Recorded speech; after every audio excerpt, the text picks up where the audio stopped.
ملک بھر میں عوام موسلادھار بارشوں کے ایک اور اسپیل کے لیے تیار ہو جائیں۔ این ڈی ایم اے نے آج سے 5 جولائی تک ملک بھر میں شدید مانسون بارشوں اور ممکنہ سیلاب کا الرٹ جاری کر دیا ہے۔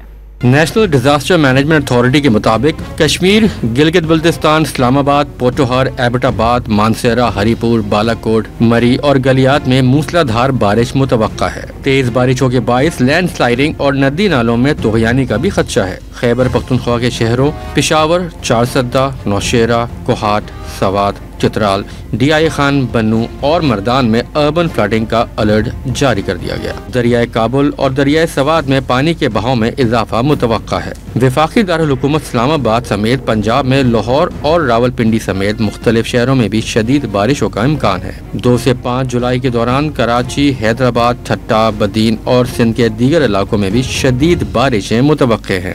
موسلادھار بارشوں کے باعث کراچی، حیدرآباد، ٹھٹہ اور بدین میں اربن فلڈنگ کا خدشہ ہے۔ شدید بارشوں کے باعث کمزور تعمیرات، کچی دیواروں، کھمبے اور بل بورڈز گرنے کا خطرہ بھی ہے۔